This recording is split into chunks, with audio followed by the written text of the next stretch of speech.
Hello everyone, March month current affair के part 1 में आपका स्वागत है। इस बार फोर्थ जन औषधि दिवस की थीम क्या रही? तो इस बार की थीम थी जन औषधि जन उपयोगी। और ये कब सेलिब्रेट किया जाता है? इसको सेलिब्रेट किया गया 1 मार्च से लेके 7 मार्च तक। और आपसे अगर क्वेश्चन पूछ ले कि इसको ऑर्गेनाइज किसने करा, तो इसको ऑर्गेनाइज करा है ministry of chemical and fertilizers ने। और गवर्नमेंट ऑफ इंडिया का एम है कि 2025 तक ये पूरे देश भर में 10,500 प्रधानमंत्री जन औषधि केंद्र को खोलेंगे। Next question, international women's day कब सेलिब्रेट किया जाता है? तो ये सेलिब्रेट किया जाता है 8 मार्च को। और ये 8 मार्च को ही क्यों सेलिब्रेट किया जाता है? क्योंकि इस दिन सन 1908 में न्यूयॉर्क सिटी में वुमेन्स ने प्रोटेस्ट किया था कि उनके वेजेस में हाइक किया जाए, उनके वर्किंग आवर्स को कम किया जाए और साथ में उनको इलेक्शन में वोट देने का राइट दिया जाए। तो इसको ऑफिशियली 1975 में यूनाइटेड नेशन ने मान्यता प्राप्त करी कि अब से हम 8 मार्च को ही इंटरनेशनल वुमेन्स डे सेलिब्रेट करेंगे। Okay, next, bank of Baroda के चेयरमैन किसको अपॉइंट किया गया? तो ये किया गया हसमुख आद्या जी को अपॉइंट किया गया। ठीक है, हसमुख आद्या जी को बैंक ऑफ बड़ौदा का चेयरमैन अपॉइंट किया गया। और इसको याद रखने का तरीका हो सकता है कि ऐसे एक ख्याली पुलाव बना लो कि आपके बैंक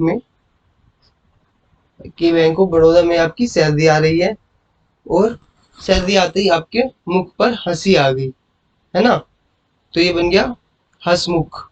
बैंक ऑफ बड़ौदा में सैलरी आई तो मुख पर हंसी आ गई, हंसमुख आ दिया। ओके, नेक्स्ट, विद्या बालन को किस इंश्योरेंस कंपनी का ब्रांड एम्बेसडर अपॉइंट किया गया? तो ये अपॉइंट किया गया भारतीय एक्सल लाइफ इंश्योरेंस का brand ambassador appoint. LIC mutual fund के एमडी एंड सीईओ किसको अपॉइंट किया गया? ये किया गया टीएस रामाकृष्णन को। जस्टिस महेंद्र मोहन श्रीवास्तव किस कोर्ट के चीफ जस्टिस अपॉइंट हुए हैं? ये हुए हैं राजस्थान के चीफ जस्टिस अपॉइंट। और अगर आपसे क्वेश्चन पूछे जो कि जीके का क्वेश्चन होगा कि chief justice of high court कौन अपॉइंट करता है? तो ये अपॉइंट करते हैं हमारे प्रेसिडेंट। और चीफ जस्टिस अपॉइंट करने का आर्टिकल है आर्टिकल 223। ओके, और इनसे पहले जो थे वो थे अकील अब्दुल्ला अहमद कुरैशी जी, चीफ जस्टिस थे राजस्थान हाई कोर्ट के। कमांडेंट ऑफ एयरफोर्स एकेडमी के चार्जेस किसको मिले हैं? तो ये मिले हैं बी चंद्रशेखर जी को।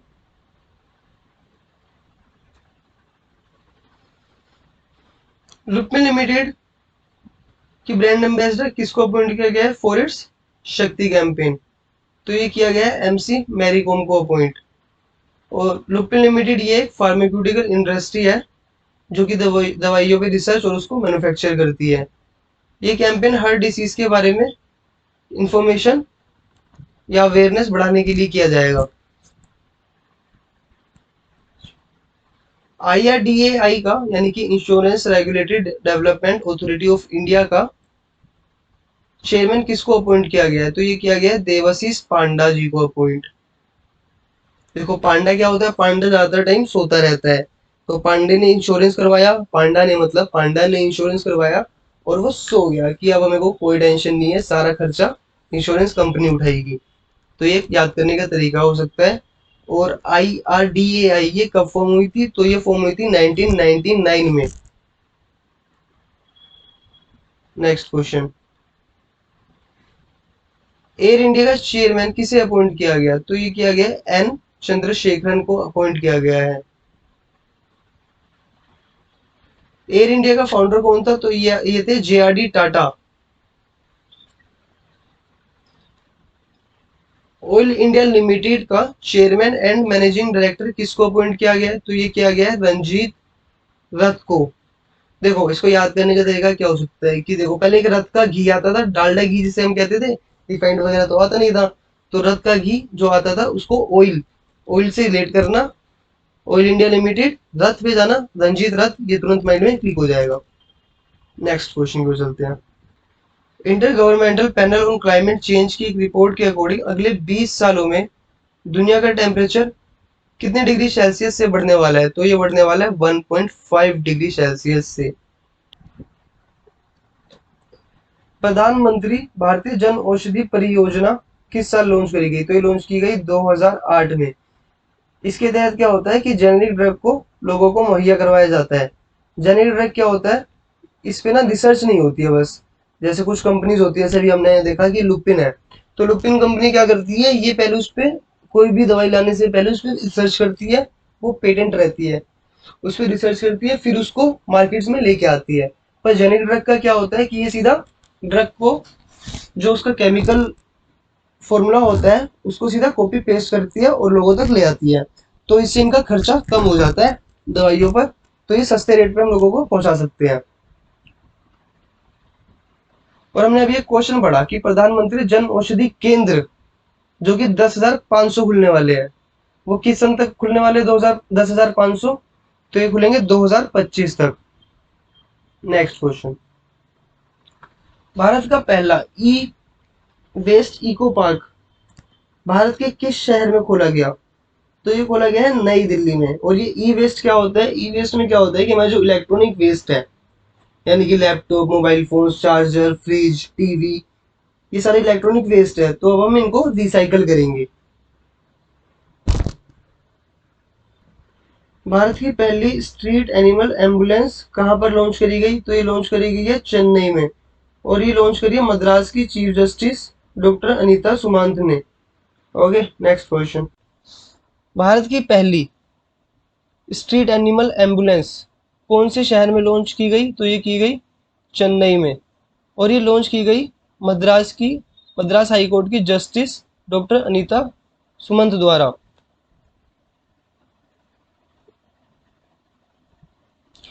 इसमें क्या होगा, जो स्ट्रे एनिमल्स होंगे, जो स्ट्रीट एनिमल्स रहते हैं, उसका उसी जगह पे ऑन साइट ट्रीटमेंट किया जाएगा,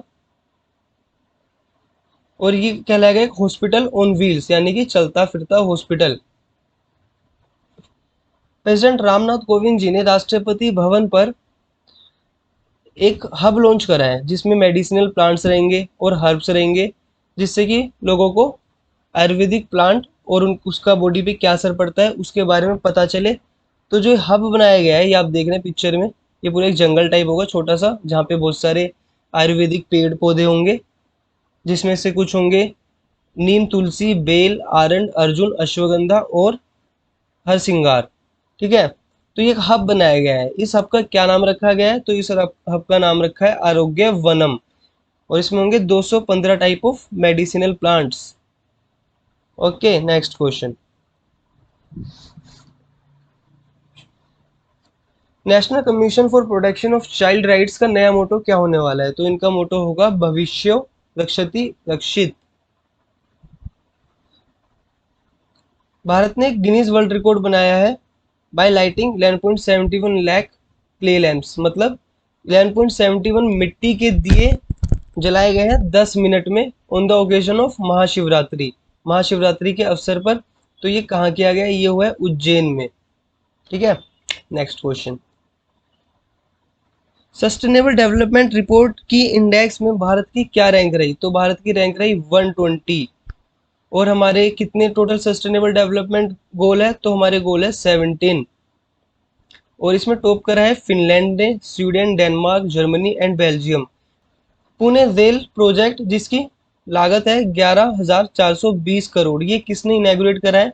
ये करा है नरेंद्र मोदी जी ने, और इन्होंने पुणे म्युनिसिपल कॉरपोरेशन में शिवाजी महाराज जी के स्टैचू पर से पर्दा भी हटाया है, यानी कि उसको अनवील्ड करा है। नेक्स्ट क्वेश्चन,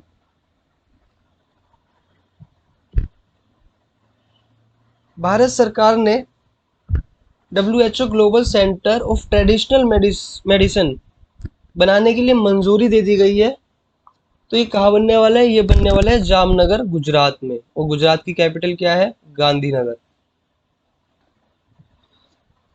भारत का सबसे बड़ा reclining statue of Lord Buddha, ये कहाँ बनने वाला है? ये बनने वाला है बोध गया में। रिक्लाइनिंग मतलब लेटे हुए, ये आप देख सकते हैं इमेज में, कुछ इस टाइप से ये बनेगा। अभी ये बना नहीं है, जब ये बनकर तैयार होगा तो ये कुछ इस तरीके से दिखेगा। और बोध गया में ही लॉर्ड बुद्धा ने इनलाइटमेंट यानी कि ज्ञान की प्राप्ति करी थी।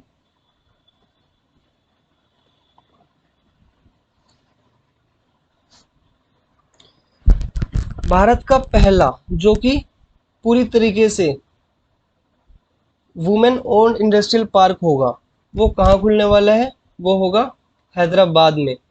इंडस्ट्रियल पार्क मतलब जहाँ पे काफी सारी इंडस्ट्री लगे।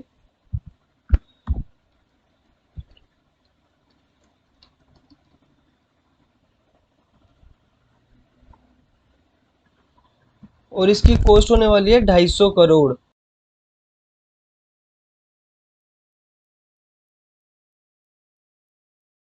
इंटरनेशनल पीस रिसर्च इंस्टीट्यूट के अकॉर्डिंग साल 2017 से 21 के बीच दुनिया में सबसे ज्यादा आर्म इंपोर्ट करने वाली कंट्री कौन सी रही? तो ये रही इंडिया। नेक्स्ट क्वेश्चन, भारत का पहला डिजिटल वाटर बैंक एक्वेरियम ये कहाँ लॉन्च किया गया? तो ये लॉन्च किया गया कर्नाटका की कैपिटल बेंगलुरु में। और इसकी पहल करी एक्वाक्राफ्ट ग्रुप ने। और ये डिजिटल वाटर बैंक है क्या? इसके तहत वाटर डाटा रखा जाएगा, जैसे कि पानी कहाँ पर अवेलेबल है और उसकी क्वांटिटी क्या है और वो किस क्वालिटी का है। ठीक है, इसे कहेंगे water data. Next question, first ever ice wall climbing competition 2022 ये कहाँ होने वाला है? तो ये होने वाला है लद्दाख में। और इसको ऑर्गेनाइज करेगी north west frontier of Indo Tibetan border police.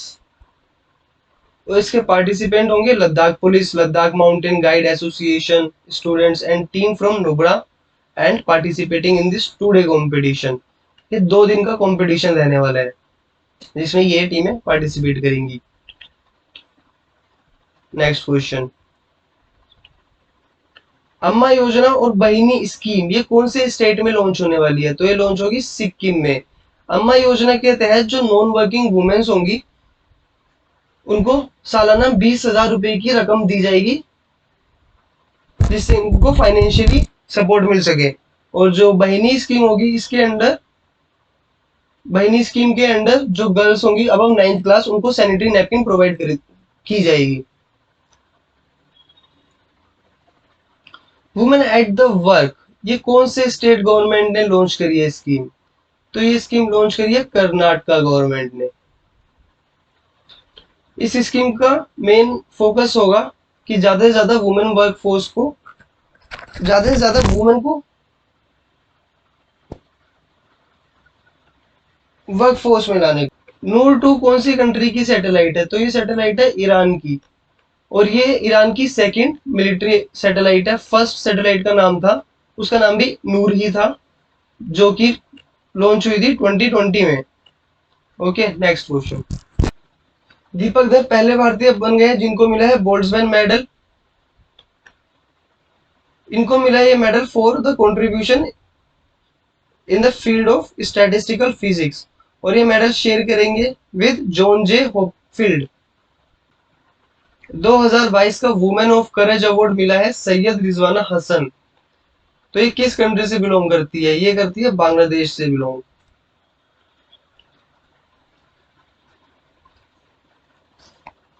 किस इंडियन शूटर को ISSF world cup 10 metre air pistol event में गोल्ड मेडल मिला है? तो ये मिला है सौरभ चौधरी को। इस बार का आईसीसी वुमेन्स वर्ल्ड कप कहाँ ऑर्गेनाइज होगा? तो ये होगा न्यूजीलैंड में। और इस बार के वर्ल्ड कप में 8 टीम पार्टिसिपेट करने वाली है, जो कि होगी India, Pakistan, Australia, Bangladesh, New Zealand, south Africa, England and West Indies. Six ICC women world six ICC women world cup में अपीयर होने वाली पहली इंडियन वुमेन क्रिकेटर कौन बनी है? तो ये बनी है मिताली राज। और इनसे पहले Sachin Tendulkar and Javed Miandad 6 world cup में अपीयर हो चुके हैं।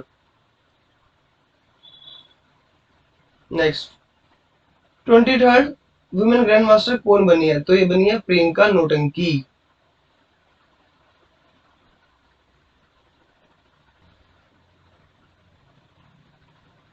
जर्मन ओपन 2022 में सिल्वर मेडल जीतने वाले बैडमिंटन प्लेयर कौन से रहे? तो ये रहे लक्ष्य सेन। वन अमंग यू, ये किसकी बायोग्राफी है? तो ये है तमिलनाडु के सीएम एम.के. स्टालिन की बायोग्राफी। भारत की पहली स्टेल्थ गाइडेड मिसाइल कौन सी है? तो ये है आईएनएस विशाखापट्टनम, और इसको लॉन्च किया गया अंडर प्रोजेक्ट 15B। ठीक है, और Visakhapatnam is the city of destiny. Visakhapatnam को सिटी ऑफ डेस्टिनी भी कहा जाता है।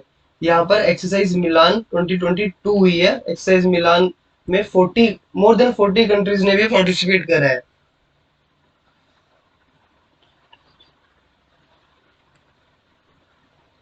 भारत का पहला भारत का पहला इंडिजीनियसली डेवलप्ड फ्लाइंग ट्रेनर कौन सा है जिसने सक्सेसफुली कंप्लीट कर लिया अपना सी ट्रायल? तो यह है हंसा एनजी। इंडिजीनियसली मतलब होता है कि इसको इंडिया ने खुद डेवलप करा है, ये पूरी तरीके से इंडिया में डेवलप हुआ है।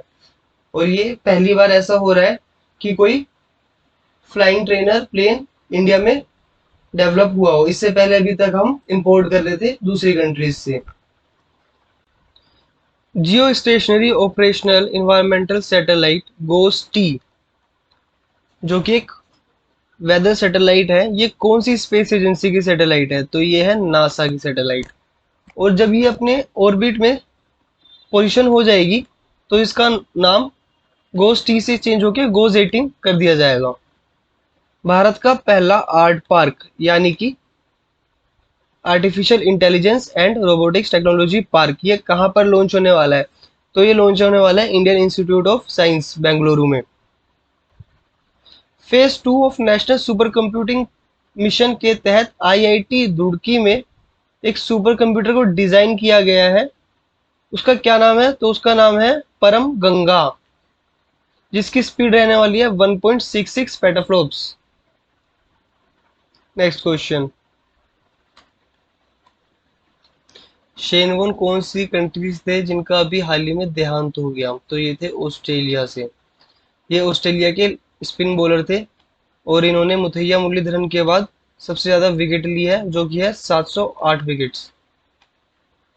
Okay, thank you for watching, have a nice day.